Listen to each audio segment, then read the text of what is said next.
A paranormal romance audiobook.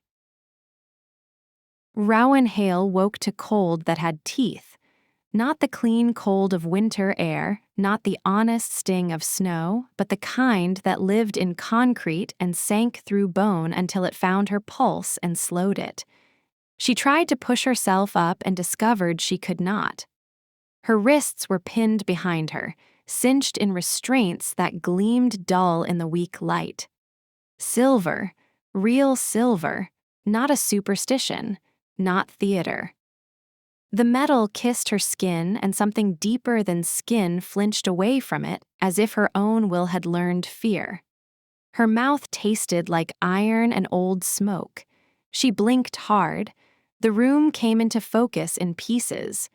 A low ceiling, a drain in the floor, a strip of fluorescent light buzzing like an insect. A wall opposite her marked with a symbol that made memory detonate in her head. The Umbral Consulate. Her throat tightened. Her heart tried to run. Her magic did not follow. It should have surged, ugly and loyal, the way it always did when she was cornered. It should have filled her limbs, made her too bright to touch. Instead, there was nothing but a dull pressure inside her chest, like a door held shut from the other side. A shadow moved at the edge of her vision. A man leaned into the light, calm as a physician, as if she were already an accepted part of his day. He wore a dark uniform that fit him like an accusation. The insignia on his shoulder told her he had rank, but it was his face that made rank irrelevant. He had the kind of stillness that came from long practice at being the one who decided how pain would be distributed. Commander Nathaniel Kestrel. She did not know how she knew his name. Perhaps someone had said it while she drifted in and out. Perhaps her instincts recognized the shape of danger. He crouched close enough that she could see a faint scar along his knuckles, pale and thin, like a seam that had been split and sewn again. His eyes were a flat gray that promised no mercy, but not in the theatrical way. In the practical way, like gravity. He angled a flashlight toward her face. The beam found her pupils. The beam found the faint animal glint in them that she could never quite hide when fear took the wheel. His gaze did not flicker. "You are not human, and you are not here by accident," he said. The words were calm. The effect was not. Something inside her tightened the way muscles did before a strike. She tried to pull her hands free, and the restraints warmed, not against her skin, but against whatever powered her. The burn was intimate. It felt like being scolded by the universe. Nathaniel watched her test the limits, watched her fail, then lowered the flashlight a fraction as if he were satisfied. "Tell me your name," he said. "Or I will call you what you really are." Her mouth went dry. She hated that her voice trembled anyway. "Rowan." He repeated it once, soft, as if tasting whether it fit. Then he reached out with a gloved hand and very slowly removed the glove. The bare skin of his fingers looked wrong against the rest of him, too human, too vulnerable. He touched her chin, tipping her face slightly, and the touch was almost gentle. Almost. It made her want to recoil. It also made her body go still in a way that felt like betrayal. "I decide who you belong to," he murmured. Heat flared through humiliation. She was not used to feeling pulled by someone who frightened her. She was used to fear being clean, a weapon she could point outward. This fear curled inward and made room for something darker and stupidly alive. A scream echoed down the corridor, high and raw, then cut off too suddenly. Rowan jerked, and as she did, she saw faint lines flash to life on her forearms, runes just under the skin, binding marks that glimmered and faded as if the light were ashamed to exist. Her stomach dropped. She had been entered into someone ritual. She had been counted, measured. claimed on paper and in blood while she was unconscious. Nathaniel killed the flashlight.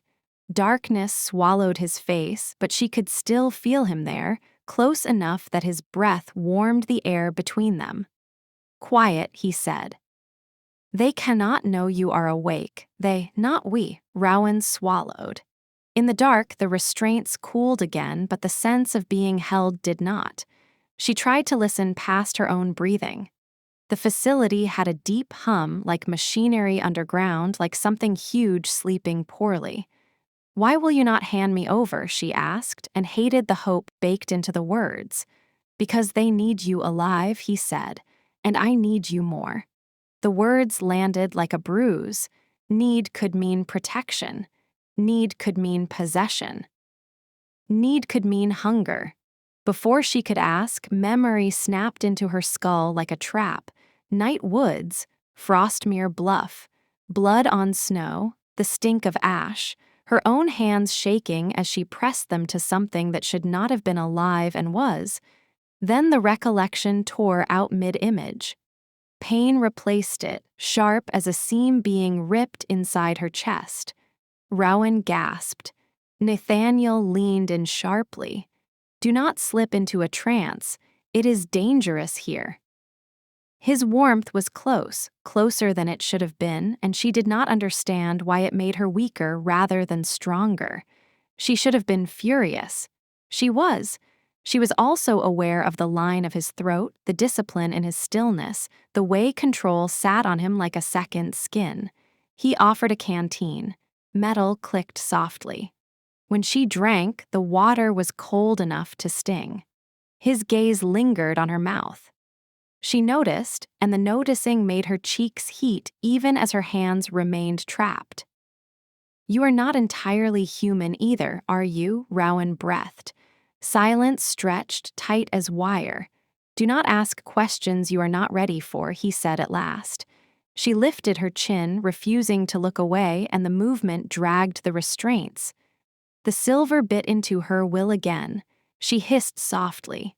In the faint spill of light from the corridor, she caught it then. On the side of his neck, just above the collar line, there was a thin bite scar.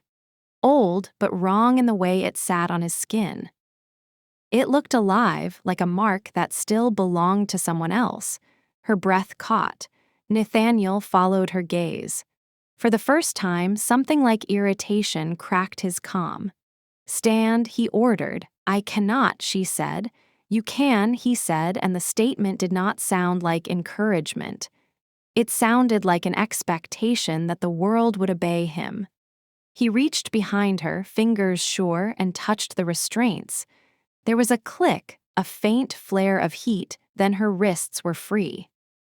She nearly collapsed from the sudden lack of resistance, her arms heavy and useless. Before she could rub life back into her hands, he hauled her up. His grip on her upper arm was firm, possessive. She stumbled, and he steadied her without softness, but he did not let her fall. "Move," he said, where she whispered. "Out." Alarms wailed somewhere far away, a rising mechanical scream that made her skin crawl. Red light began to pulse along the ceiling and the corridor outside, slicing the darkness into beats. Nathaniel pulled her into the hallway, keeping her close to the wall. He moved like he belonged here, like the building recognized him. Cameras on the ceiling turned as they passed, and for a moment Rowan was sure they would catch them, would scream their location into the network. They did nothing. It was as if the cameras refused to see them. Her throat tightened again, not with fear this time, but with the realization that he had power here, power she did not understand. They passed a mirror fixed to the wall near a junction. Rowan glanced at it on instinct and felt her stomach twist. Her reflection was not whole. Her outline trembled like smoke. The edges of her shoulders blurred into the glass as if the mirror could not hold her shape. "I am disappearing," she whispered. "They are erasing you," Nathaniel said, and his voice sharpened. "Move." He pushed open a service panel and revealed an elevator shaft. Cold air rose from it, damp and metallic. Nathaniel swung one leg over the lip, then held a hand out to her. Rowan stared at his hand as if it were a dare. If you fall, you die, she thought. If you trust him, you might die slower. She took his hand.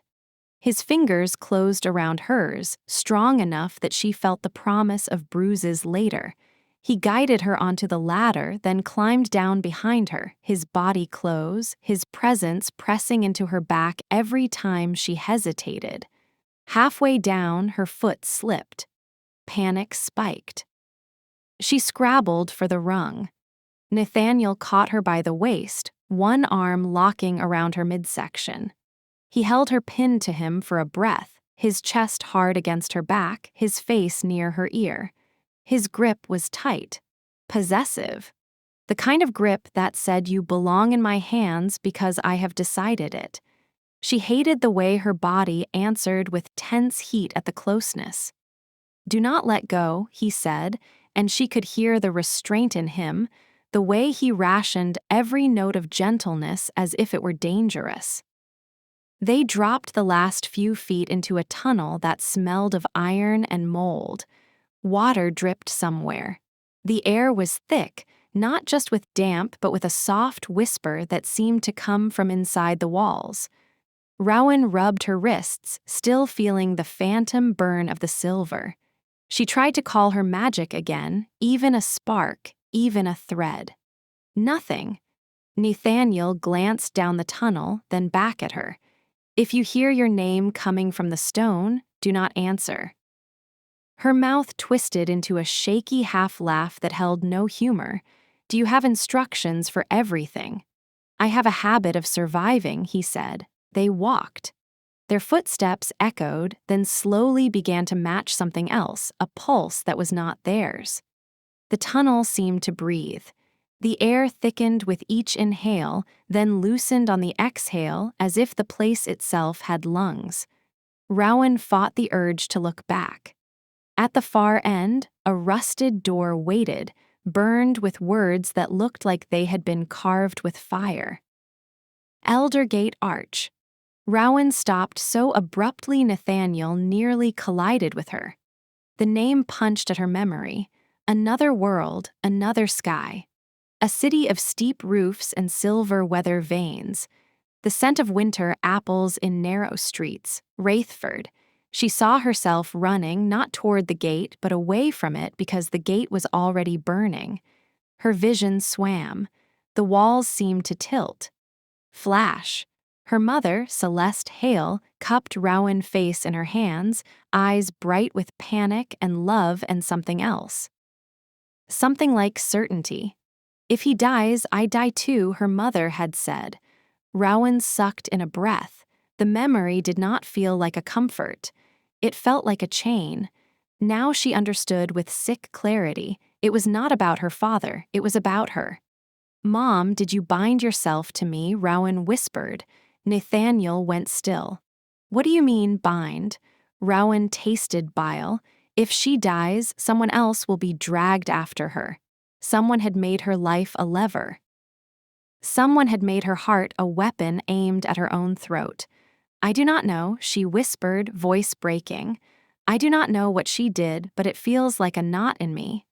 Nathaniel turned to the door and braced his shoulder against it. His jaw was tight, his breath controlled. For a moment she saw how much he hated being surprised. He forced the door open with a grunt. The hinges shrieked. Inside was a chamber that looked older than the bunker, older than the idea of electricity. A circle of salt lay on the floor. Black glass fragments were set into the concrete like teeth.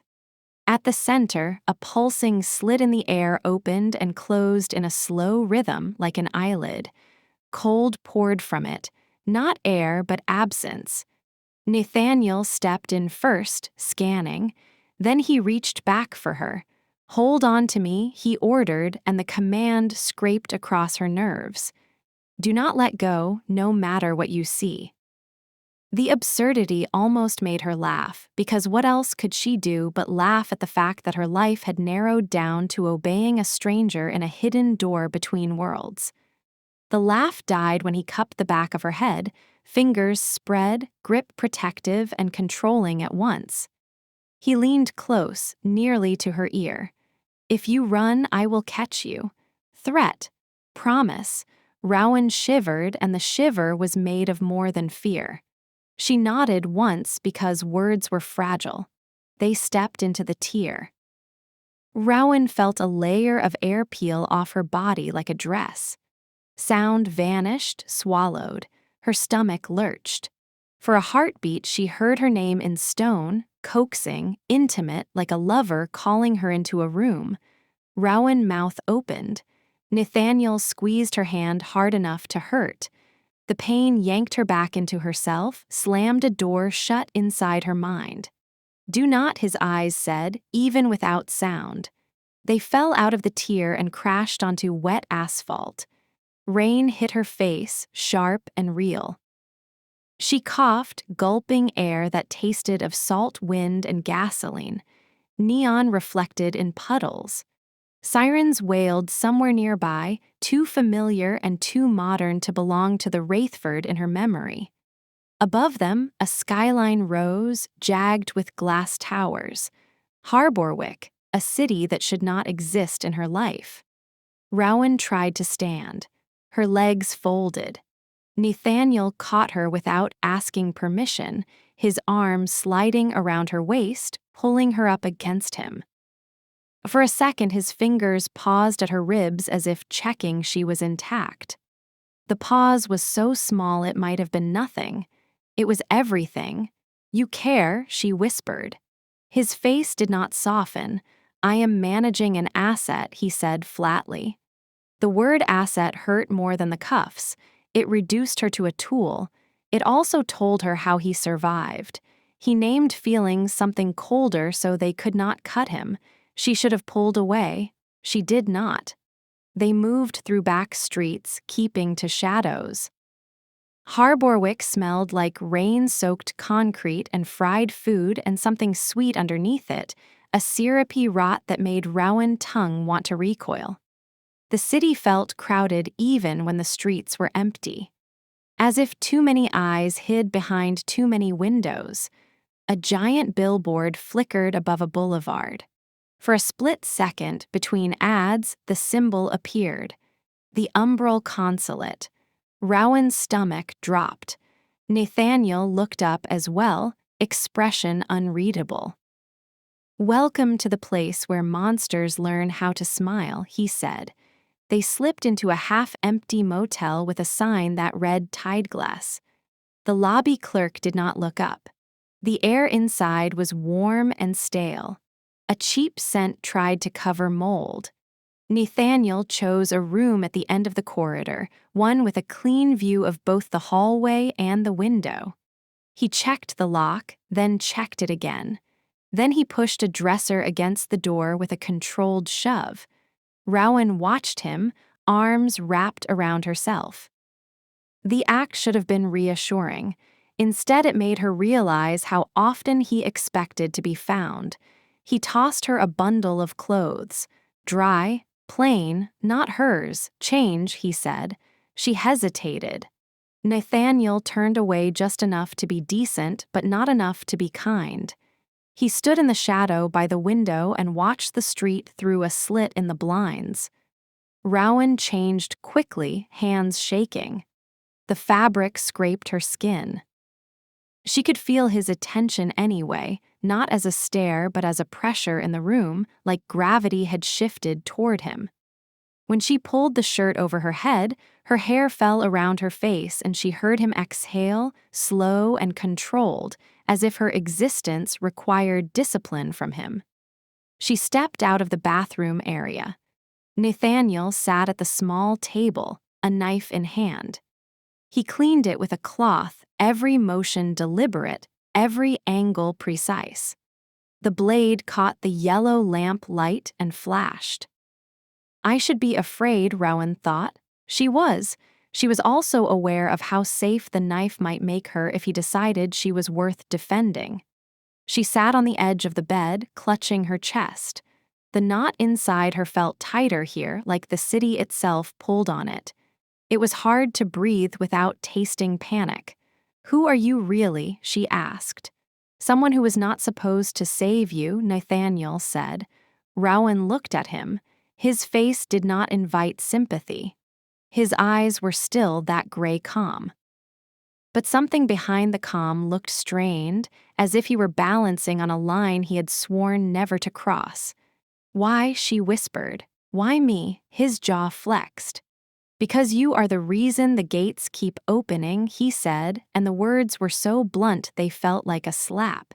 "And because you will not survive them alone." Rowan swallowed. She wanted to ask what gates. She wanted to ask what he meant by reason.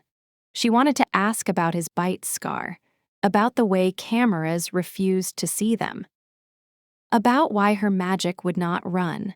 Instead, she asked the smaller question that hid the larger one. "What do you want from me?" Nathaniel set the knife down. The room felt colder without the sound of him working.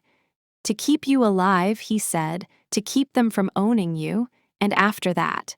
His gaze flicked to her throat, to her mouth, back to her eyes.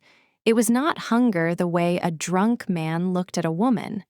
It was hunger the way winter looked at a flame. Patient. Certain. "After that," he said quietly, "we will see what is left of you and what is left of me." Rowan's heartbeat stuttered. She hated that part of her wanted to lean into that winter, to test whether it would burn her or hold her. She lay down without removing her shoes, as if sleep might be an ambush. Nathaniel took the chair by the window and sat with his back straight, knife within reach, eyes on the street. Hours later, Rowan woke with a jolt. Someone stood outside the door. Not a person. Not the ordinary weight of footsteps and breath.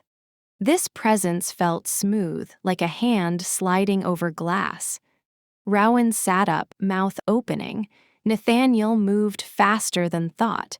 He was beside the bed, hand clamping over her mouth, the other arm hooking around her shoulders, pulling her up and into him. Her breath hit his palm, hot and panicked. His body pressed her against the hard line of his chest. The closeness was dense, frighteningly intimate. Her skin reacted before her mind caught up, nerves sparking where he touched, heat pooling low in her belly in a way that made her ashamed. He leaned in, lips near her ear. "If you make a sound, they will taste your blood," he whispered. Rowan froze. Her eyes burned with the effort not to blink too loudly. A shadow slid past the narrow gap under the door. The air turned sweet like overripe berries left too long in a bowl. Rowan's stomach lurched. A voice murmured in the hallway, soft as silk. "Nathaniel." "I can smell your lie." Rowan felt Nathaniel go utterly still.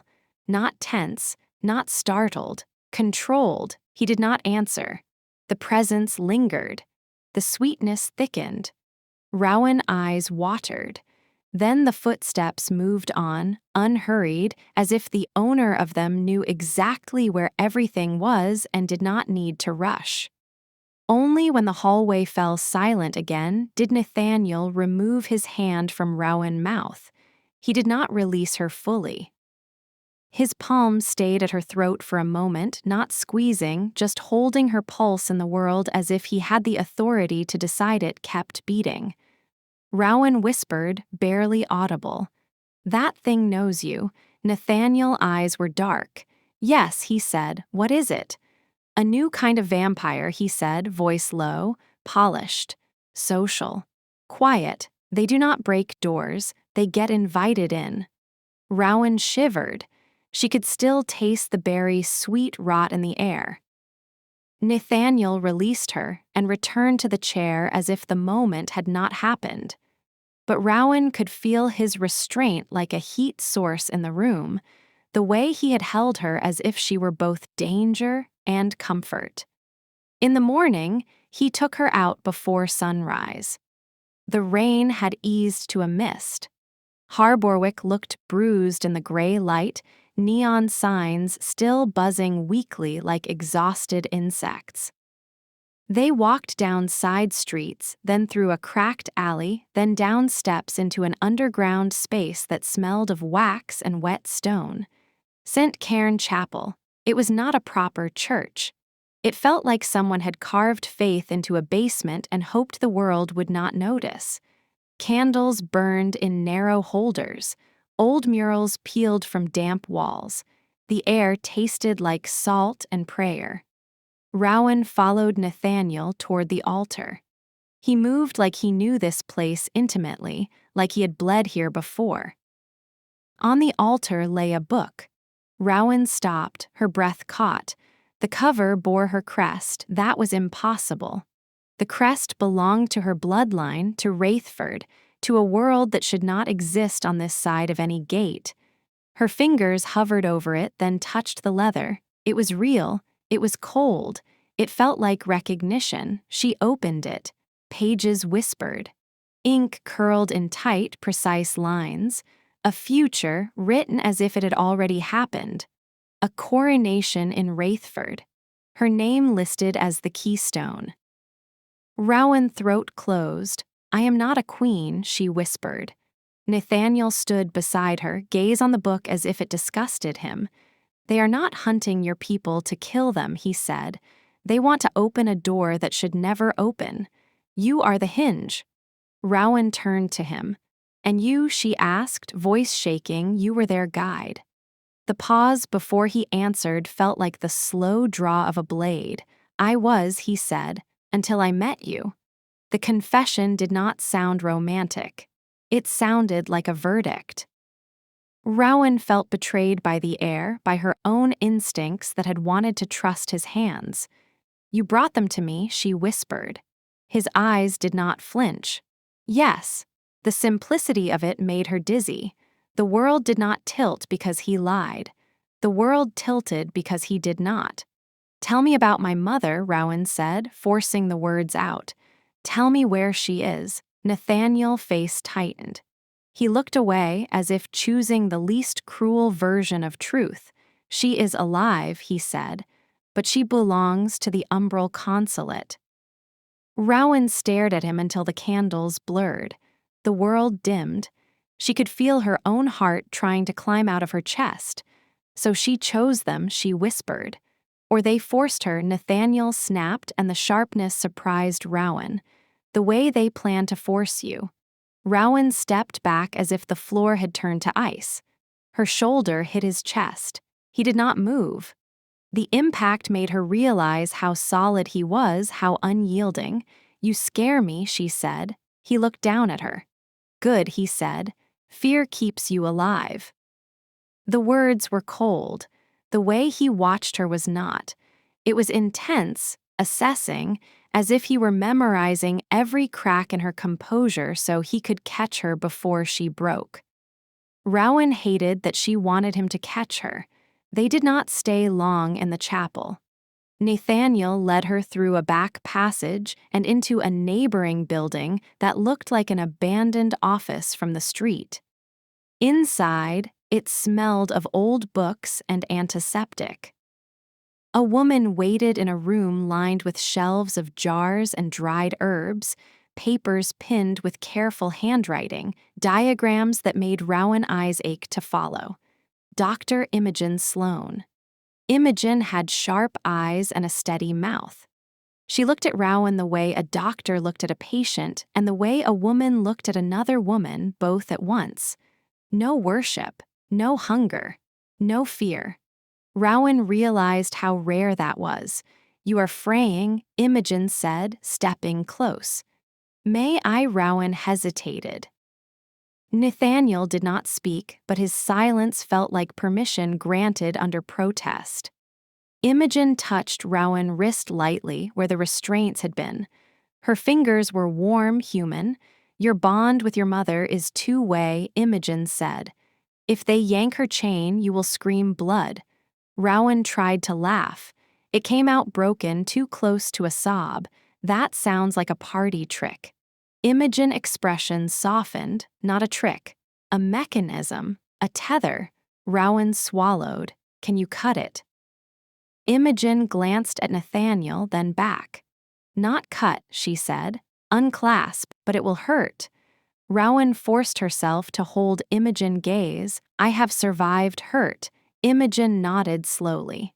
This ritual will require truth, she said, not the truth you tell yourself. The truth your body tells when you are ashamed. We have to separate your desire from their control. Otherwise, they will use what you crave to steer you. Rowan's face heated instantly, as if Imogen had touched a bruise no one could see. She thought of Nathaniel's hand over her mouth, his arm around her waist, the way her body had reacted when she should have been only terrified. She glanced at Nathaniel. He stood by the door like a guard, shoulders broad, expression carved from ice. But his eyes were too focused, too sharp, as if he heard every implication and hated all of them. Rowan's pulse fluttered.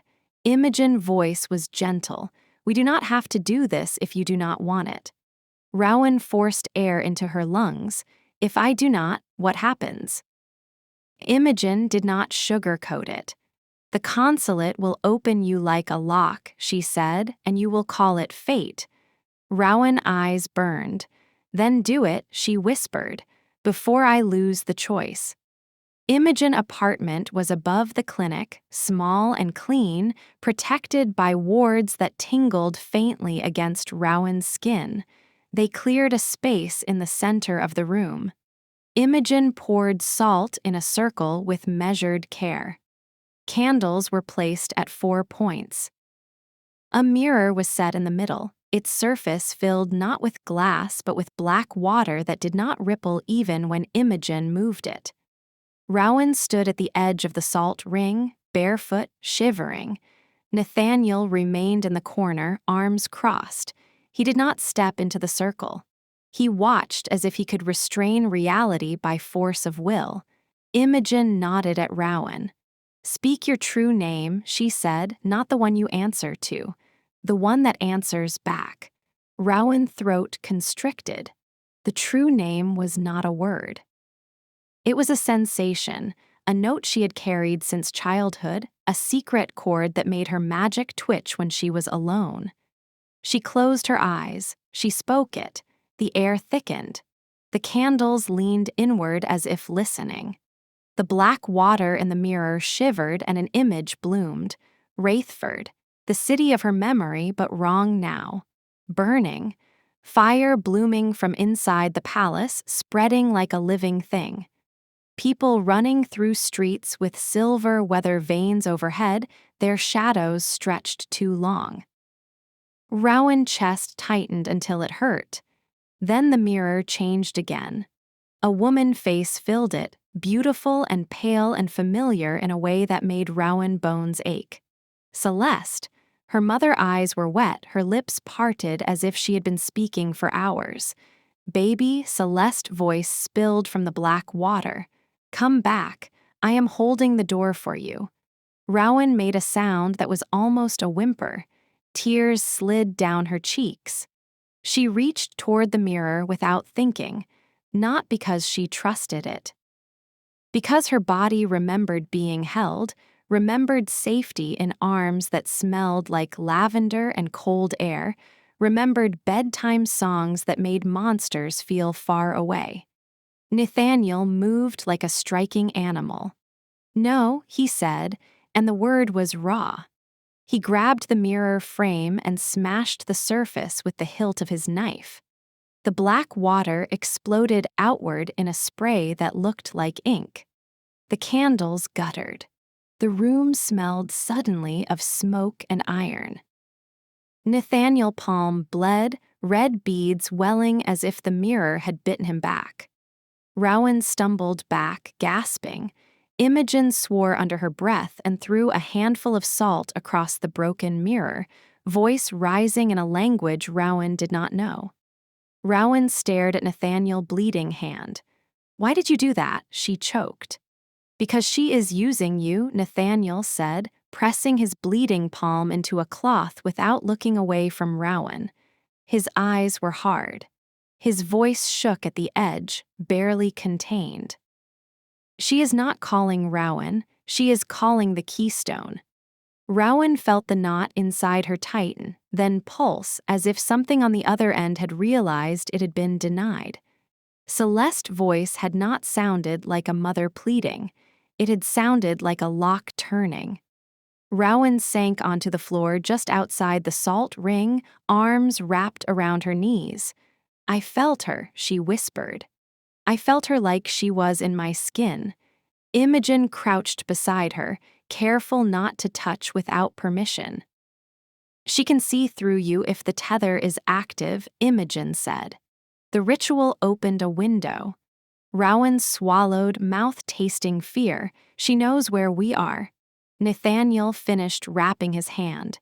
His face was blank again, but there was a crack in his composure, a thin line of something human that terrified Rowan more than his coldness. We move, he said. Where? Rowan whispered. There is nowhere. Nathaniel's gaze locked on hers. There is always somewhere, he said. I will make it. That night they returned to St. Cairn Chapel because Nathaniel believed, or wanted to believe, that the chapel wards might hold. Rowan followed him down the steps, her nerves stretched tight. The damp air met them like a warning. Inside, the candles were already burning low, flames small and jittery, as if afraid. The smell of wax was sharper. The walls looked darker. Rowan stepped forward and felt it. Frost.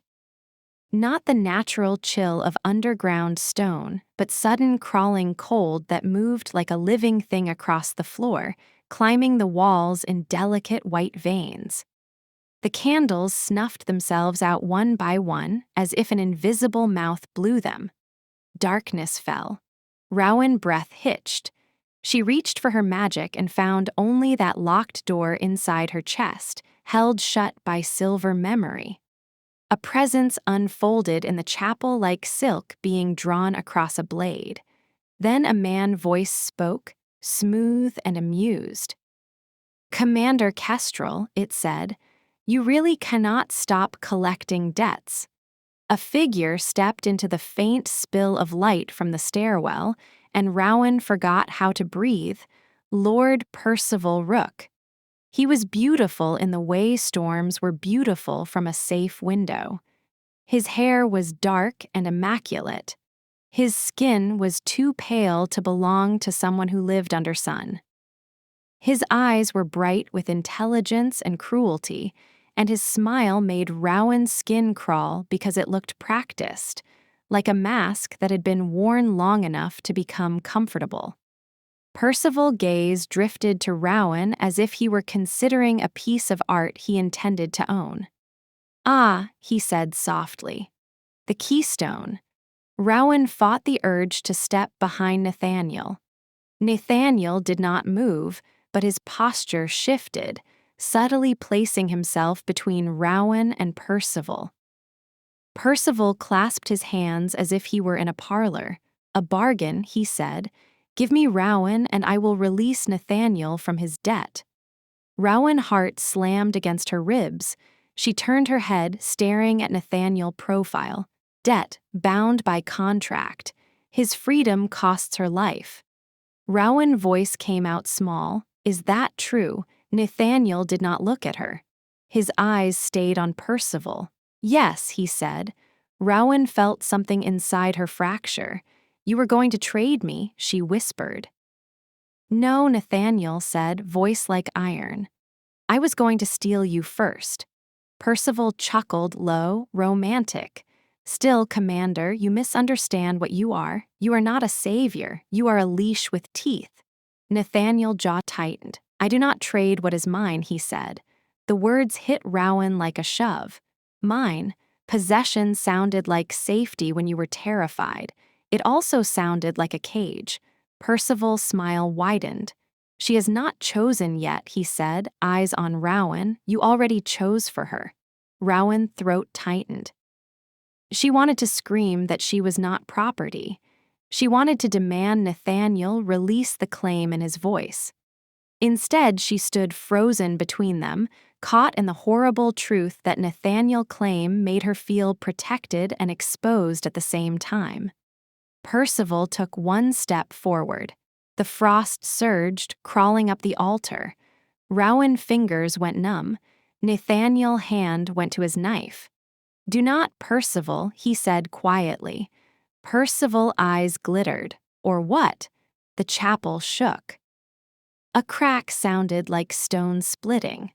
Frost burst across the floor in a wave, racing toward Rowan's feet. Rowan stumbled back. Nathaniel grabbed her wrist and yanked her toward the stairs. "Run," he ordered. Rowan ran. They tore up the steps and out into the alley behind the chapel. The night air tasted of rain and exhaust. Behind them, the chapel door blew open with a sound like a scream. Nathaniel hauled Rowan forward. He did not let go. His grip hurt, but it kept her upright. Rowan's lungs burned. "Where are we going?" she gasped. "The docks," Nathaniel said. "There is a gate." Percival's laughter carried faintly behind them, too pleased, too close, as if distance meant nothing to him. They reached the waterfront, slipping through stacks of containers and rusting chains. The harbor water was black and restless. Fog clung low, hiding shapes that moved when Rowan tried to focus on them. Nathaniel led her to a container with a broken lock. Inside, the air smelled of salt and old metal. He shoved the door shut behind them and pulled a panel aside, revealing a narrow passage lined with slick stone. "Brineway Gate," he said. "No questions. Breathe with me." Rowan stared at the passage. It felt like standing in front of an open mouth. "If we go back to Eldara," Rowan said, voice shaking, "will you come?" Nathaniel hesitated. The pause was so rare it felt like a gift. "I go where you stop dying," he said. For a moment, tenderness flickered in his voice. It was small, almost involuntary, like light he hated himself for having. It made Rowan's chest ache. Then the tenderness was gone. His face hardened again. "Hold on," he ordered. They stepped into the passage. The crossing was wrong. Rowan felt it immediately, the way the air thickened, the way sound smeared, the way her body wanted to turn inside out. The stone walls seemed to flex. The pulse from before returned, faster now, and Rowan's heartbeat tried to match it. Nathaniel's grip tightened around her hand. "Do not listen," he said. Rowan wanted to ask to what. She did not have time. The world lurched. Instead of forests, instead of Wraithford rooftops, instead of any recognizable in-between, they were spat out onto concrete with a splash. Cold water surged around Rowan's ankles. The air smelled of rust and stagnant damp. They were in a subway tunnel. Harborwick again. Abandoned, but not empty. A distant loudspeaker crackled, then a voice came through, warped and whispering, as if spoken by a mouth that was not built for human words. "The keystone has returned." Rowan's skin prickled. She looked down the tunnel and saw darkness layered like curtains. Shapes moved in it, wrong and patient. Nathaniel stepped in front of her like a wall. "Behind me," he said. Rowan swallowed hard. "I will not survive if you—" She could not finish the sentence.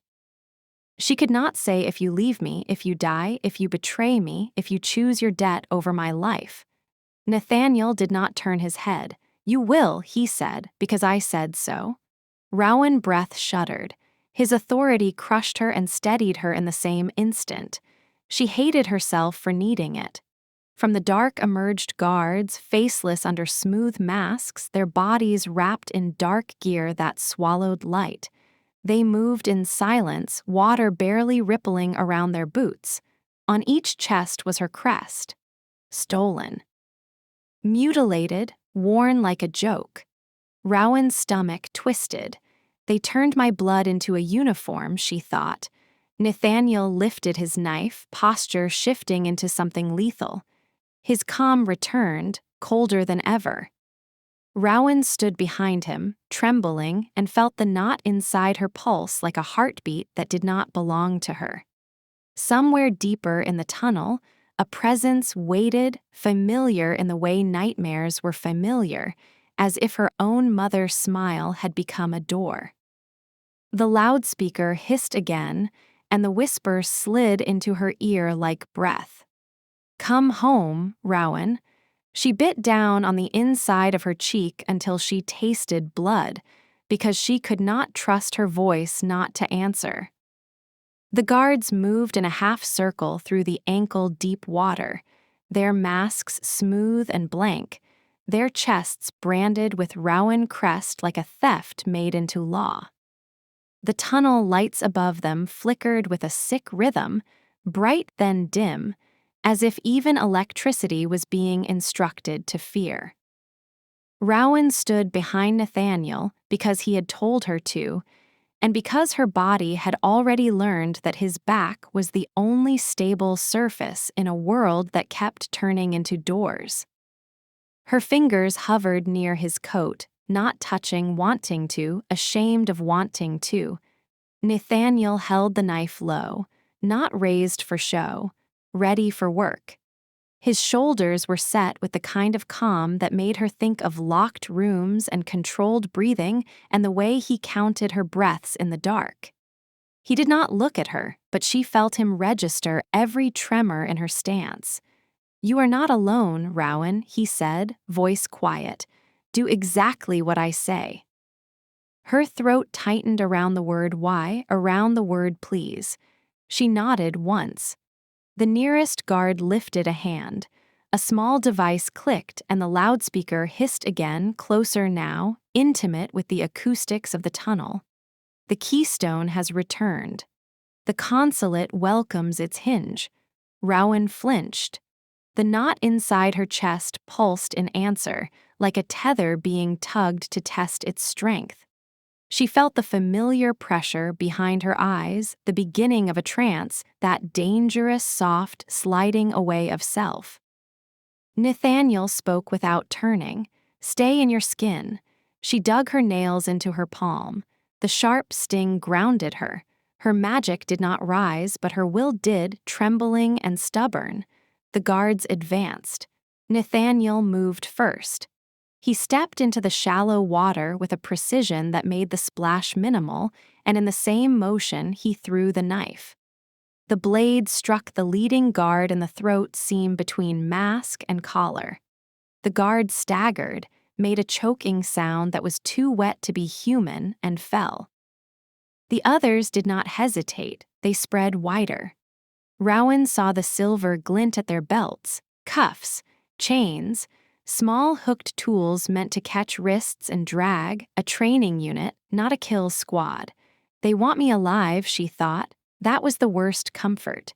Nathaniel grabbed a loose length of cable from the side of the tunnel and whipped it into a guard face. The guard recoiled. Nathaniel closed the distance and drove his elbow into the guard's sternum. The sound was wrong, hollow, like striking a drum filled with water.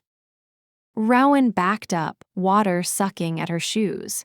Her breath came too fast. Her heart battered the tether in her chest, and the tether answered by pulling her attention down the tunnel. Something waited there, not just a person, a presence like perfume and polished teeth. A hand caught Rowan wrist from behind. She gasped and twisted. The grip was cold, not icy but unnaturally steady, like a corpse taught to be gentle. Rowan looked up and saw a face she had never seen in daylight but knew anyway. Lord Percival Rook stood behind her as if he had always been there. His smile was soft, his eyes were bright, his suit was perfectly dry despite the damp air. "You look more beautiful when you are frightened," he said. "It makes you honest." Rowan tried to yank free. His fingers tightened, not painful, simply absolute.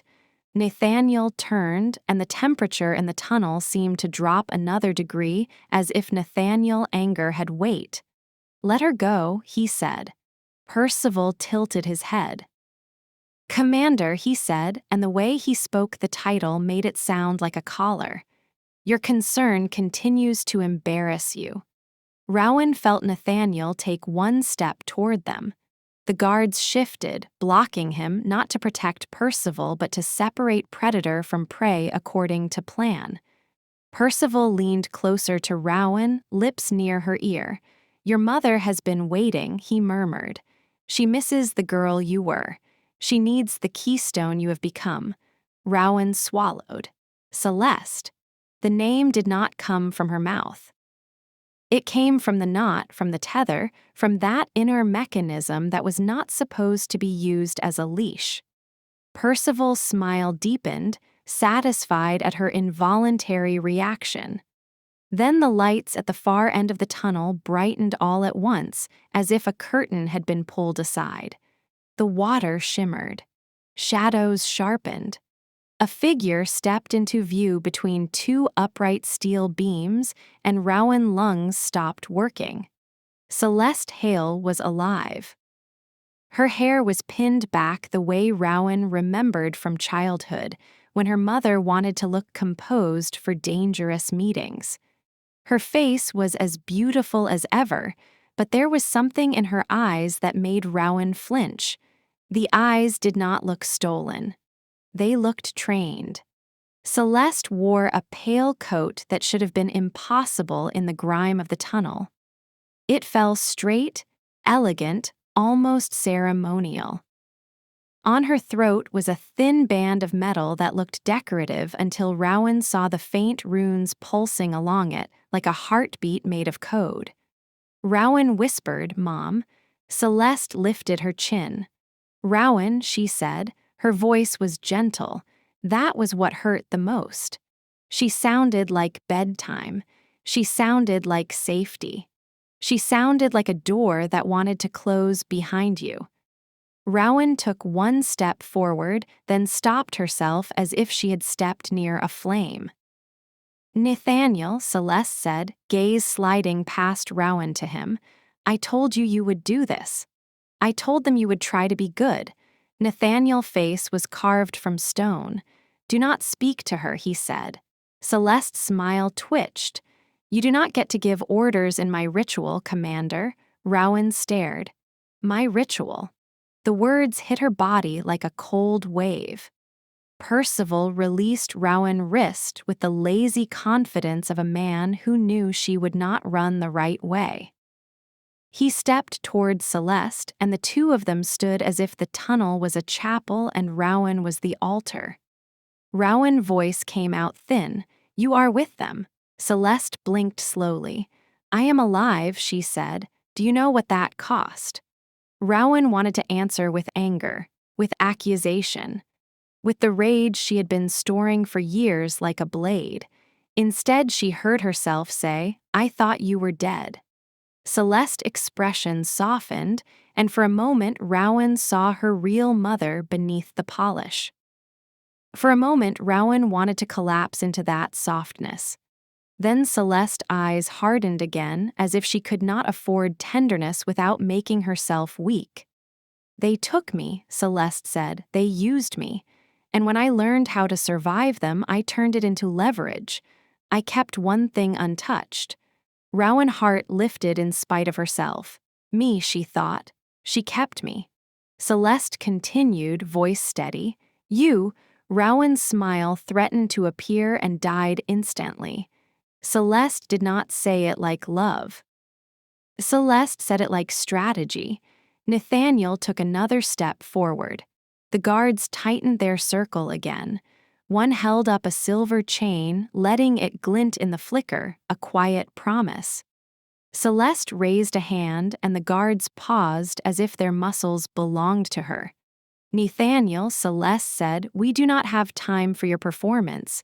You owe the consulate. Your blood is contracted." Rowan looked at Nathaniel, and something sick rolled through her. Contracted. Debt. The bite scar on his neck suddenly felt like a brand she could see from across the tunnel. Nathaniel's voice was low. "You do not get to use her to pay it." Celeste's gaze flicked to Rowan. "Sweetheart," she said, as if the word had not been used as a knife. "I am not using you. You are using all of us." Rowan felt her face flush with heat that had nothing to do with romance. A hot shame, as if her body were being accused of crimes it did not understand. Percival stepped closer to Rowan just outside Nathaniel's reach. He smiled at her like a lover who had already read the ending of the book. "You were born for a union, right?" Percival said. "Not a marriage, not love, a mechanism. The keystone is not a crown, it is a lock." Rowan shook her head. "No," Percival continued calmly. "A lock needs two things. The key and the turning." Rowan's skin prickled. She did not want to ask. She did anyway because she could not bear not knowing. "Who is the turning?" she whispered. Percival's eyes slid to Nathaniel. "Your commander." Rowan's chest tightened until it hurt. She looked at Nathaniel again, at his rigid posture, at the tension in his hands, at the way he held himself like a man who had already decided what he would sacrifice. Nathaniel's jaw flexed. "Do not listen to him," he said. Celeste stepped forward one pace. The water did not touch her boots. Rowan noticed that, and terror crawled up her spine. The rules of physics were not applying to Celeste, which meant the rules of mercy probably were not either. "I bound myself to you," Celeste said softly. "You felt it, the tether. It was the only way to keep the consulate from tearing you out of reality when you first manifested. You were slipping through mirrors before you could walk. You were calling gates with your crying." Rowan swayed. Memories flickered. Childhood nightmares. Mirrors that fogged when she approached. Doors that seemed to breathe. Her mother holding her too tightly, whispering lullabies that felt like spells. "You did it to save me," Rowan whispered, voice breaking. Celeste's eyes shone, and for a heartbeat Rowan thought she might cry. "I did it to keep you mine," Celeste said. The words were honest. That was what made them devastating. Rowan's mouth opened and closed. She could not find language for the pain. She could only feel it like a bruise forming everywhere at once. Percival stepped in, voice velvet. The tether was step 1. Step 2 is the rite. Your body is the threshold because it can hold both worlds without tearing. His blood is the turning because it has already been bitten into contract.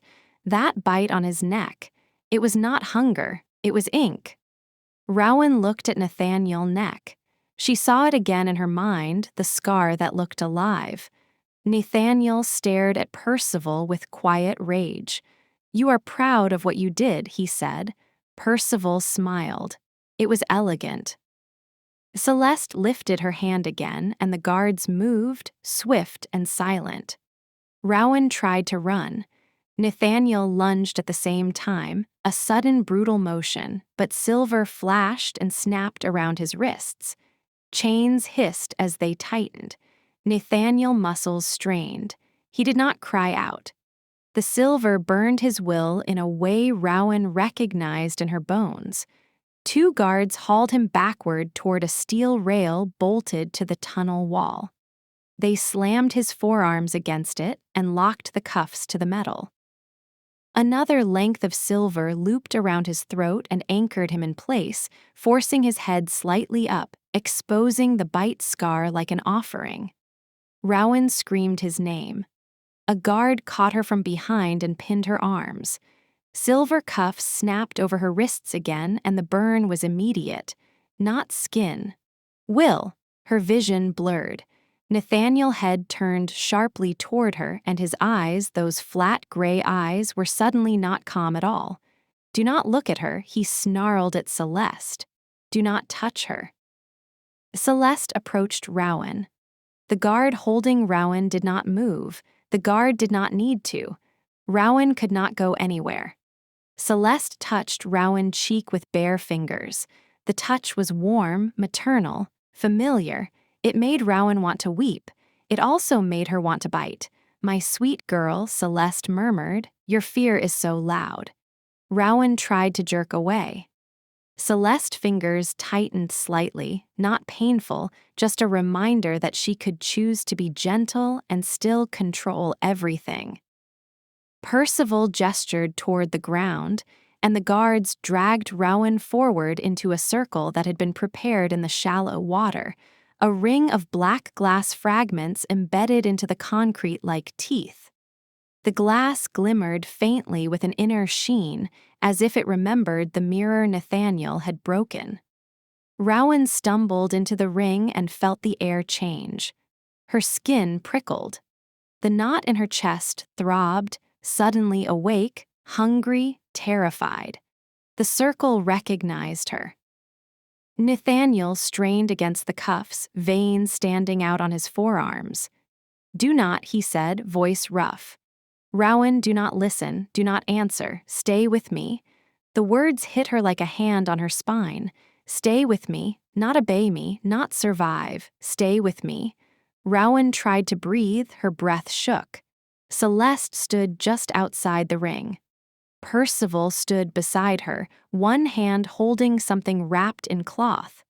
When he pulled the cloth away, Rowan saw the crown of Wraithford. It was real. Silver and dark stone, old and heavy. It glinted like a blade in the tunnel light.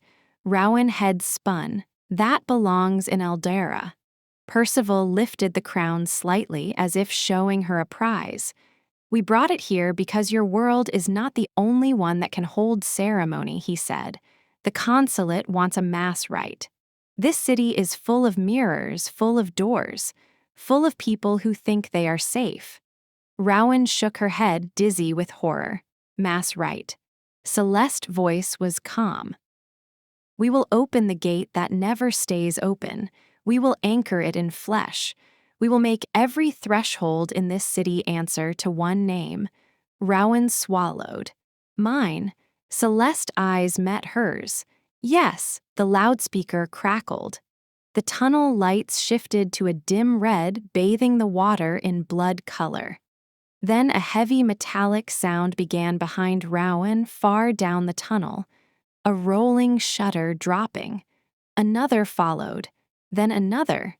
Doors sealing. Old floodgates built into the subway for disasters now turned into instruments. Water began to rise faster, pouring in from side tunnels, from grates, from somewhere deeper, as if the city itself had been opened like a vein. Rowan looked down. The water was already at her calves. Percival smiled as if pleased. "We do not have all night," he said, "and we do not risk interruption again." Nathaniel's eyes flicked upward, calculating. He tested the cuffs once. The silver hissed. He stopped immediately, not wasting strength. Rowan's voice came out thin. "You are flooding the tunnel." Celeste did not look away from Rowan. "Yes." Rowan felt panic climb her throat. Celeste continued, gentle as a mother explaining medicine to a child. "Water is a border. It makes lines, it forces choices, and it makes the body honest." Rowan trembled. "You are going to drown us."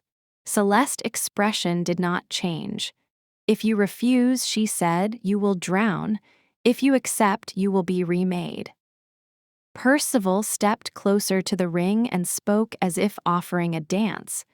"1 minute, Rowan. That is generous, given what you have cost us."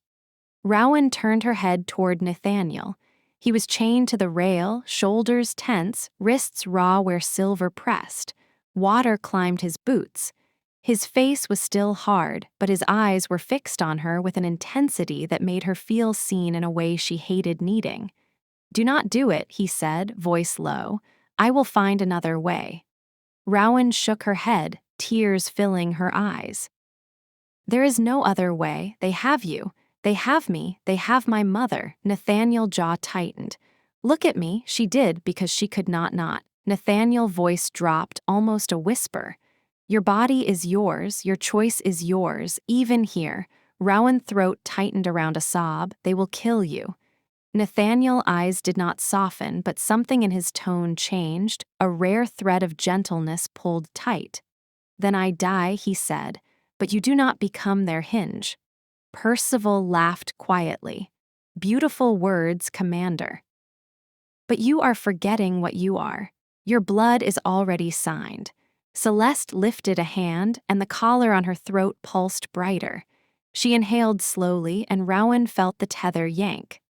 Pain erupted in Rowan's chest, sharp and intimate, like fingers twisting a knot under her ribs. Rowan gasped, folding forward. Mom, she choked. Celeste's eyes flickered with something like regret, and then she hardened again. Say yes, Rowan, make it easy. The water rose to Rowan's knees. Cold bit into her bones. Rowan fought the pull of trance, the pull to obey. Her body wanted relief. Her body wanted to stop being ripped in half.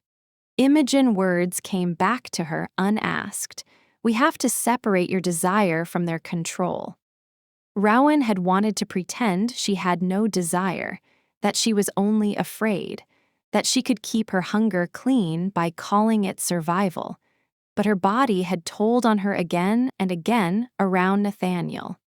The way his dominance crushed her panic into something manageable. The way his coldness made her feel safe because it meant he could endure what she could not. The way those rare, restrained moments of tenderness hit her like a drug because they were not offered lightly. The consulate had studied that. Celeste had studied that. Rowan understood with sick clarity. They were not just using her magic. They were using the shape of her longing. Percival took another step. His eyes glittered. 1 minute. Rowan looked at Nathaniel again. The silver chain at his throat forced his head up. The bite mark on his neck was exposed, an old wound made into a contract. Rowan could not bear it. If I sever the tether, she thought, I might kill my mother. If I accept the rite, I might enslave a city. The water reached mid-thigh. The cold was so intense it felt like teeth.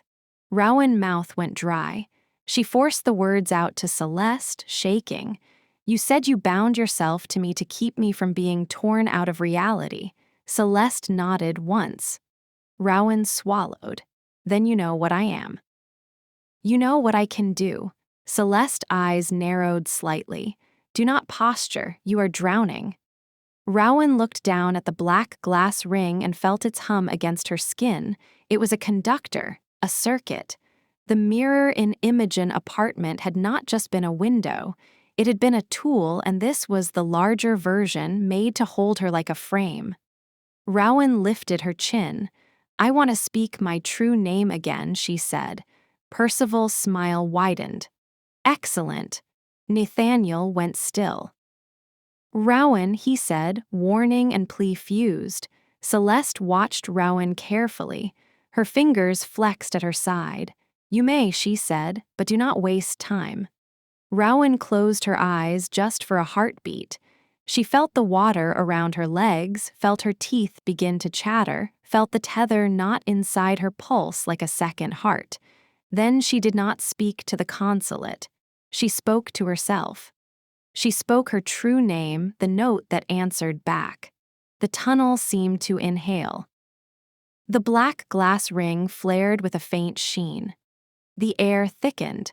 The water around the ring stilled, as if held by invisible hands.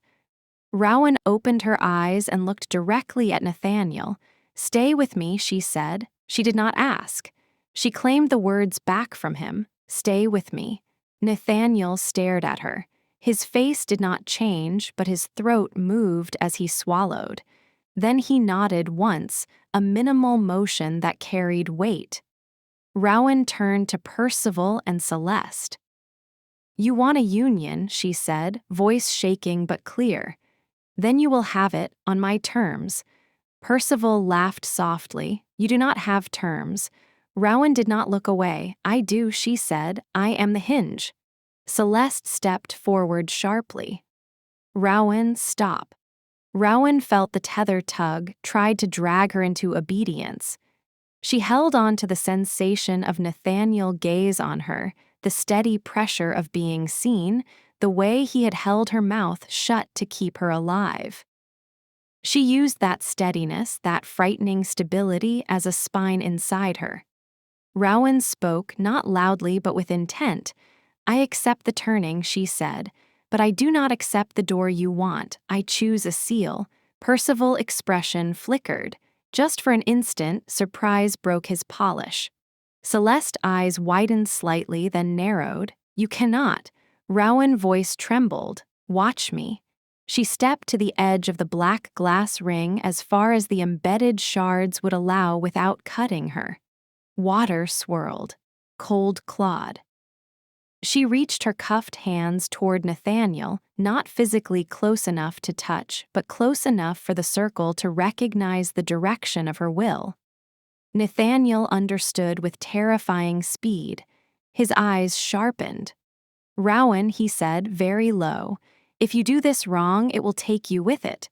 Rowan swallowed hard. "It already has," she whispered. "I am already half taken. I want the rest of me to be mine." She looked at Celeste, eyes burning with tears. "Mom," she said, and the word hurt. "You bound yourself to me to keep me. Then you will feel this choice too." Celeste's voice went tight. "Rowan, do not." Rowan closed her eyes for 1 second and thought of every moment her body had betrayed her around Nathaniel, every moment fear and craving tangled until she could not separate them. She did not deny it now. She did not pretend purity. She named it. "I want him," she thought, and the thought was a blade of honesty. Not his debt, not his contract, him. The man who frightened her and still put his body between her and monsters. The man whose gentleness was rare enough to be real. She opened her eyes, breath shaking. "Nathaniel," she said, and her voice dropped into something intimate despite the horror around them. "Give me your blood willingly. Not for them, for me." The words made the air change. Even Percival stilled. Nathaniel stared at her, and for the first time Rowan saw naked conflict on his face. Not fear. Something closer to refusal of himself. He had lived on control. He had survived by making every touch a decision. To give blood willingly was to surrender a kind of power he did not hand out. Rowan felt exposed, standing in that ring, soaked and cuffed, asking for something that sounded like desire and danger at once. The water climbed to her waist. Nathaniel's voice was rough. "You understand what you are asking." Rowan nodded, tears sliding down her face. "Yes." Nathaniel held her gaze for a beat that felt like the last quiet moment before a storm. Then he shifted his weight, ignoring the silver burn, and leaned his head slightly to expose the bite scar on his neck. "Take it," he said. Celeste shouted no. Percival lunged forward, too late. Rowan did not move to bite him. She did not need teeth. She needed consent and contact. Rowan brought her cuffed hands up as far as she could and pressed her wrists together hard, scraping metal against metal. The edge of one cuff had a small clasp. The friction tore her skin. Blood welled, hot against the cold. Pain flashed. She hissed. The scent of her blood hit the air, and something in the tunnel answered, a low vibration. The ring of black glass brightened, hungry for sacrifice. Rowan held her bleeding wrists toward Nathaniel. Nathaniel strained forward as far as the chain at his throat allowed. The silver cut him. He did not stop. Their blood did not touch yet. They were too far. Rowan closed her eyes and reached with the part of her that Gates obeyed. Not magic running like a river, something deeper. A command written into her existence. She pulled the distance smaller. The water between them trembled, then surged sideways as if shoved by an invisible arm. Rowan felt the air fold, a tiny controlled tear, not a gate to another world but a brief bending of space inside the tunnel. It cost her. She felt it tear at her ribs, at the knot, at the tether. Nathaniel jerked as the space shifted. Rowan gasped. Then their blood met in midair, a thin red line bridging them. The moment it happened, the black glass ring flared like a struck match. The tunnel lights went out. Darkness. Then a glow rose from the ring itself, cold white, outlining Rowan body, outlining Nathaniel chained posture, outlining Celeste and Percival as silhouettes caught in a sudden harsh truth. Rowan heard the whispering in the stone grow louder, but she did not answer it. She answered herself. She spoke again, not her true name this time, but a vow shaped like an instruction. I bind the turning to the hinge, she said. I bind the hinge to choice. I bind the door to shut. Percival's voice cut through the dark, sharp for the first time. Stop her. Guards surged. Their boots splashed. Hands reached. But the water between the ring and the rail boiled without heat, rising into a wall, a moving border. The guards hit it and recoiled, thrown back as if shoved by a current that did not obey gravity. Celeste stepped forward anyway, face tight. Rowan, you are making yourself a prison. Rowan eyes burned. Better me than a city. Celeste's voice cracked, and now the real mother showed through, raw and desperate. You will die. Rowan swallowed blood and tears. Maybe, she whispered, but I will die as myself. The tether yanked hard. Pain slammed into Rowan's chest. Her knees buckled, but the ring held her upright, not kindly, like a frame refusing to let a picture fall. Celeste's hand flew to her own throat collar. The runes on it flared. Celeste gasped, suddenly strained, as if the tether was no longer a leash she held but a rope pulling her toward the ring. Rowan realized then what the tether truly was. Two-way, not just a bond, a conduit, a shared channel. If Rowan turned the channel into a seal, it would catch Celeste too. Mom, Rowan whispered, and it hurt worse than the cuffs. I am sorry. Celeste's eyes filled with tears. I did not want this, she said, and Rowan believed her and hated her for it at the same time. Then Celeste's voice hardened again as if survival demanded cruelty. You think you are choosing, but you are still obeying. You are still doing what a man told you to do. Stay with me, breathe with me, hold on. Rowan flinched because the words hit close to her shame. She had leaned on Nathaniel's authority because it steadied her. Rowan lifted her chin. He did not tell me to seal anything, she said. He told me my body is mine. That is the only reason I can do this.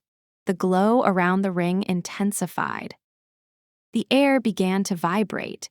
Water rose faster, now at Rowan's ribs, at Nathaniel's chest. The floodgates were still pouring. Percival shouted a word in a language that made the tunnel echo. The crown in his hand flashed, and for a second Rowan saw a ghost image of Wraithford Palace behind him, a burning corridor, a doorway made of smoke. The consulate was trying to open the forbidden gate anyway. Rowan felt the pull, enormous, like being dragged toward a cliff.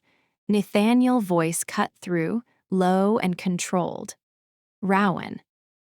Look at me. She did, trembling.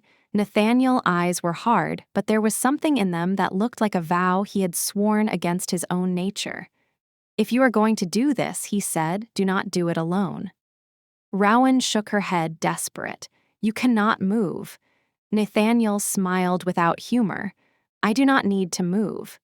He turned his head slightly, and with a sharp motion he slammed the side of his neck into the silver chain at his throat, scraping skin against metal. He did it again. Blood welled dark in the glow.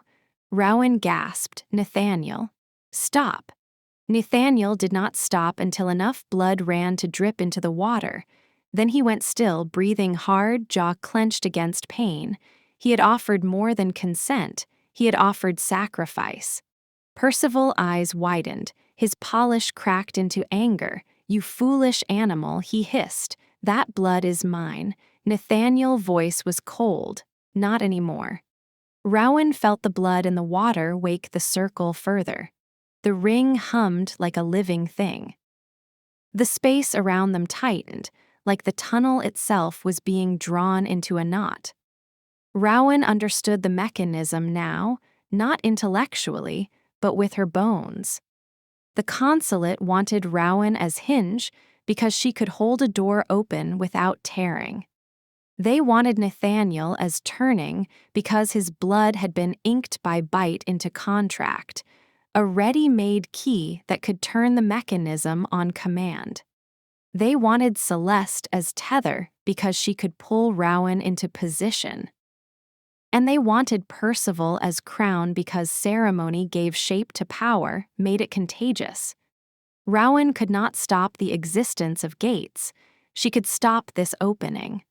Rowan lifted her bleeding wrists and pressed them against her own chest, right over the knot, smearing blood into the fabric. The touch made her shudder. It was intimate in the most brutal way, claiming her own body as altar, refusing to give it away. She met Nathaniel's gaze again. "Stay," she whispered. Nathaniel answered, voice low and fierce. "I am here." Rowan turned her eyes to Percival. "I do not accept your crown," she said. "I accept only the cost I choose."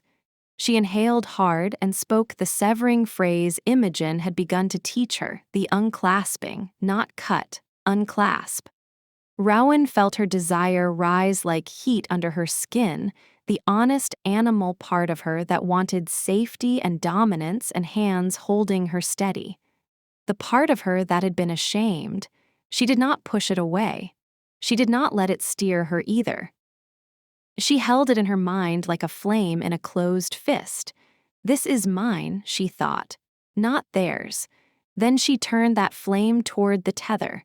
The knot inside her chest tightened, then gave, not snapping, but loosening like a clasp releasing. Pain tore through her, white and blinding. Rowan cried out, a raw sound that echoed and then was swallowed by the vibrating air. Celeste screamed too. The sound came from Celeste's throat like something being torn out. Celeste staggered forward, hands clawing at her collar. The runes on it flared and then began to dim, flicker, dim again, as if the collar was losing its power source. Rowan saw her mother, not polished now, but terrified, fighting for breath. "Mom," Rowan sobbed. Celeste's eyes met hers through the glow. There was love there. There was also rage, and a deep grief. "You were mine," Celeste whispered. Rowan's voice broke. "I am yours in the way a daughter is," she said, "not in the way a lock is." The seal snapped into place. Not with a bang, but with a sudden, profound quiet, as if the tunnel had been holding its breath for years and finally exhaled. The glow around the ring collapsed inward, becoming a tight white line drawn across the air between Rowan and Nathaniel, like a seam being stitched shut. Percival lunged, crown raised, trying to force the seam open. The seam held. Percival hit it and recoiled, furious, as if striking glass that would not break. His mouth opened, teeth flashing too sharp. The water around him surged up and grabbed his legs like hands. For the first time, Percival looked genuinely alarmed. Celeste fell to her knees in the rising water, coughing. The collar on her throat went dark. Rowan felt the tether between them change. It was no longer a leash. It was a thin thread of recognition. It hurt, but it did not control. Rowan swayed. The ring of black glass began to crack. Hairline fractures ran through the embedded shards as if the seal was consuming the medium that carried it. Nathaniel yanked once at the cuffs, and this time the silver did not hiss. It dulled like a tool that had lost its master. He grunted, strained again, and one cuff gave a fraction. Not free, but looser. Rowan stared. The contract is weakening, she realized. The seal is cutting their hold. The water surged to Rowan's chest. Cold squeezed her ribs. The floodgates were still dropping water into the tunnel. The seal did not stop physics. It only stopped the consulate mechanism. Percival snarled, voice warped by panic and anger. "You will drown anyway, Keystone. You have sealed nothing but your own grave." Rowan forced herself to breathe through shaking. "Maybe," she whispered, "but not your gate." She looked at Nathaniel, and something inside her softened even in terror. He was bleeding. He was chained. He was still looking at her like she mattered enough to endure this. Rowan did not romanticize him. She did not pretend his coldness was kindness, but she saw the truth beneath it. He did not want to own her for the consulate. He wanted to keep her alive. Rowan lifted her cuffed hands toward him again. The seam between them still glowed faintly, as if waiting for a final instruction. "Nathaniel," she said, voice hoarse, "we need air." Nathaniel's eyes flicked upward to the ceiling grates and the emergency maintenance ladder further down the tunnel, partially submerged now. He assessed distance and timing. Rowan understood. The seal had taken her strength. She could not open a gate cleanly, but she could bend a border. She closed her eyes and reached with the hinge part of herself, not asking for another world, only asking for a pocket of air to survive long enough to escape. The seam between her and Nathaniel brightened, then expanded into a thin, curved arc above them, like an invisible dome forming. Air filled it, not warm, not comfortable, but breathable. Rowan gasped as the dome held back the rising water around their faces, leaving a pocket that traveled with them as the water rose. It was not elegant, it was a desperate trick. It cost her with every second.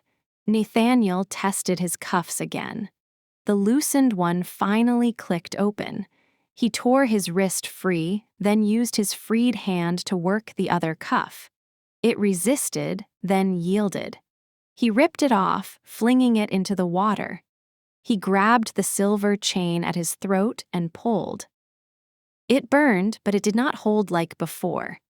With a brutal jerk, he snapped the anchor point, metal screeching, and the chain fell away. Nathaniel stumbled forward through the water toward Rowan, fighting the current. Rowan saw Percival thrashing farther back, caught by the water that now moved like it had intent, pressing him down, dragging him toward the black glass ring that was still cracking. Percival's eyes locked on Rowan, bright with hate. "You cannot cage me," he hissed.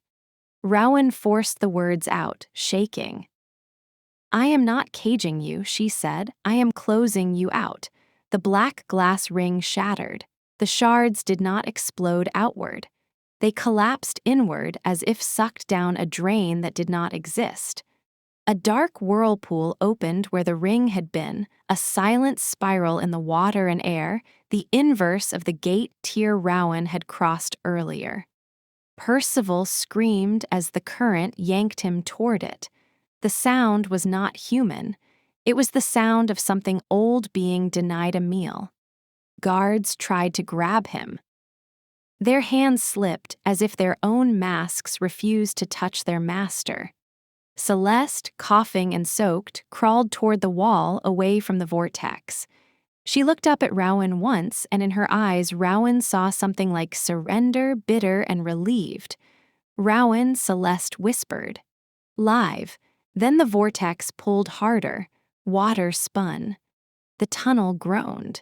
Nathaniel reached Rowan. He grabbed her around the waist, tight and steady, pulling her against him. The contact sent a shock through Rowan's body. Not pleasure, not exactly, but a raw grounding, like being pressed to a tree in a storm. Rowan clutched his coat with her cuffed hands. The cuffs burned her will, but less now, less controlled, more like dead metal. Nathaniel's voice was low in her ear. "Can you climb?" Rowan nodded, teeth chattering. "I can," she lied, then corrected herself because truth mattered in mechanisms. "I will." Nathaniel turned them toward the maintenance ladder bolted into the wall. The water pushed them sideways. The pocket of air above them wobbled, thinning at the edges. Rowan felt her strength bleeding out with it. Behind them, the vortex swallowed the last of the black glass fragments. The glow seam between Rowan and Nathaniel flickered. A shockwave ran through the tunnel, not loud, but heavy, as if a door had slammed somewhere far away. The loudspeaker crackled once, then went silent forever. The consulate voice was gone. Percival was gone too, dragged into whatever inverse border Rowan had made, not killed in a clean way, but removed, excluded, sealed out of this mechanism. Rowan did not feel triumph. She felt a cold emptiness, like a winter room after the fire goes out. Celeste clung to the wall, panting, eyes wide. The collar on her throat lay dark and useless. Nathaniel hauled Rowan to the ladder. He climbed first, one arm around her to lift and steady, the other gripping rungs with bruising force. Rowan climbed with shaking legs. Every step sent cold pain through her joints. The air pocket followed, thinning. Water rose beneath them, trying to swallow the last of their breath. Halfway up, Rowan slipped. Her foot missed a rung. Panic flashed. Nathaniel caught her instantly, arm locking around her hips, pressing her hard against the ladder and his body. The contact was rough, possessive, necessary. It made Rowan gasp, and the gasp came out as a sound that was half sob, half something else, something heated and ashamed. Nathaniel held her close, mouth near her ear. "Stay," he said. "Stay in your body." Rowan nodded, eyes squeezed shut. "I am trying." Nathaniel's grip did not soften, but it steadied. He moved her foot to the rung with a firm, guiding touch. Then he climbed again, dragging them both up as water surged below. They reached a hatch. Nathaniel shoved it, but it resisted, rusted. He slammed his shoulder into it. It shifted a fraction. Rowan raised her cuffed hands and pressed them to the metal, using the last of her hinged nature not to open a world but to open a door. The hatch gave. Cold air rushed in from above. Street air, filthy with city, but air. Nathaniel pushed the hatch fully open and hauled Rowan through. She collapsed onto a concrete landing above the tunnel, coughing, drenched, shivering so hard her teeth clicked. Nathaniel climbed after her and slammed the hatch shut behind them. He leaned on it for a moment, breathing hard, water dripping from his hair, blood from his neck mixing with rainwater on his collar. Silence fell, broken only by their breathing and the distant hum of the city. Rowan stared at Nathaniel, chest heaving, and tried to speak. No words came. Nathaniel knelt in front of her and took her wrists in his hands. The silver cuffs were still on. He studied the clasp, jaw tight. "This will hurt," he said. Rowan managed a nod. "Everything hurts." Nathaniel held her gaze for a beat, then slid a small tool from his pocket and worked the clasp with swift precision. The cuff sprang open. He removed it carefully as if her skin mattered. He did the second cuff the same way. When her hands were free, Rowan flexed her fingers and realized she could feel her magic again, not running wild, not flooding. A small, steady current, weak but present. She let out a sound that was half laugh, half sob. Nathaniel watched her closely. "Can you stand?" Rowan tried. Her legs shook, but she got her feet under her. Nathaniel steadied her by the elbow. His touch was firm, controlling, protective.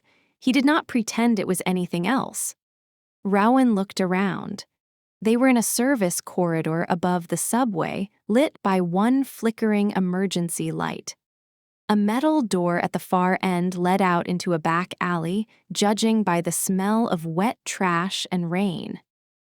Rowan thought of Celeste below, of Percival gone, of the guards, of the vortex. My mother, she whispered. Nathaniel's eyes hardened. She is alive, he said, for now. Rowan swallowed.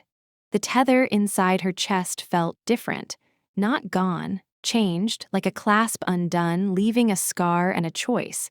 I did not kill her, Rowan whispered, almost surprised. Nathaniel's voice was flat. You did not save her either. Rowan flinched because it was true. The seal had been a compromise, a refusal. A cost paid in another currency. Rowan leaned back against the wall, dizzy. The consulate. Nathaniel looked toward the metal door as if expecting the world to burst through it. They lost this mechanism tonight, he said, but they do not stop wanting. Rowan closed her eyes. Then what did I actually do? Nathaniel was quiet for a moment. Then he said, you changed the rules. You took the union rite and made it about choice instead of contagion. That is why it held. Rowan opened her eyes and met his. Her voice was small, and the cost. Nathaniel's gaze did not soften, but it steadied on her like an anchor. The cost is you are now visible to every threshold you ever touched, he said. You sealed a monster out by turning yourself into a boundary. Boundaries get noticed. Rowan shivered. So I am still a hinge. Nathaniel shook his head once. No, he said. You are a door that decided when to open. Rowan felt something in her chest loosen at that, not magic, not tether, something more human. It made her eyes sting. Nathaniel stood. We leave, he said. Now. Rowan pushed herself upright, where Nathaniel hesitated, and the hesitation was rare enough to feel like a confession. Imogen, he said, she will know what to do next. And then, if you still want it, I will take you to Eldara, to Wraithford, to whatever is left. Rowan stared at him, rainwater dripping from her hair onto her collarbone. You will come, she whispered, needing to hear it again even though she hated needing it. Nathaniel stepped closer, close enough that Rowan could feel the heat of him through wet fabric. His eyes were cold, but there was something exhausted in them now, something that had been forced into honesty. I told you, he said, I go where you stop dying. Rowan swallowed, her voice shook, and if I start living, Nathaniel's mouth tightened. Then I will have to learn what to do with that, he said. The words were not tender. They were the nearest thing to tenderness he could risk. Rowan nodded once. Her heart felt bruised. Her body felt wrung out. Her desire was still there, humming under her skin, not satisfied, not ashamed now, simply present, part of her, not a tool in someone else's hand. She reached out and touched Nathaniel's sleeve, a small contact, careful. Thank you, she whispered.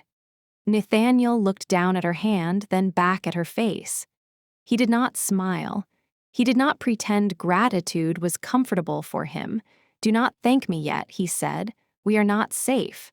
Rowan let her hand drop. She believed him. They moved through the service corridor to the metal door. Nathaniel opened it a fraction, checked the alley, then pulled Rowan through. Rain met them, cold and relentless, washing subway grime from their skin in thin streams. The alley was empty. Harborwick lights glowed at the end, blurred by mist.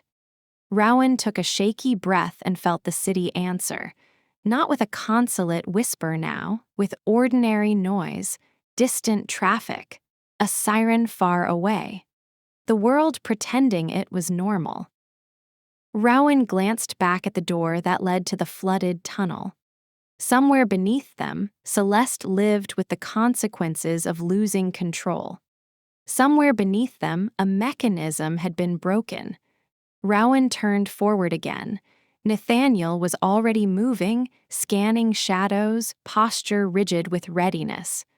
Rowan followed, step by step, into the wet city night. As they walked, The knot in Rowan's chest pulsed once, softly, like a reminder rather than a command. She did not flinch this time. She acknowledged it and kept going.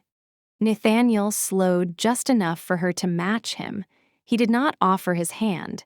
He did not need to. He walked close, close enough that if she stumbled, he would catch her, as if that were simply the shape of his presence now. Rowan looked up at the dark sky between buildings and thought of Wraithford rooftops, of winter apples, of fire blooming inside a palace. She did not know what she would find if she returned. She did not know what she would become now that she had chosen to be a boundary. But she had chosen.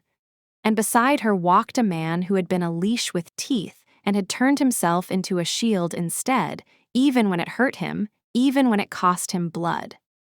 The rain kept falling, steady and indifferent, and the city kept breathing around them, unaware of how close it had come to being turned into a door. Rowan held her own breath for a moment, then let it out slowly, tasting the simplest miracle. This story is really about agency, choosing what you are, even when everyone else treats you like a tool.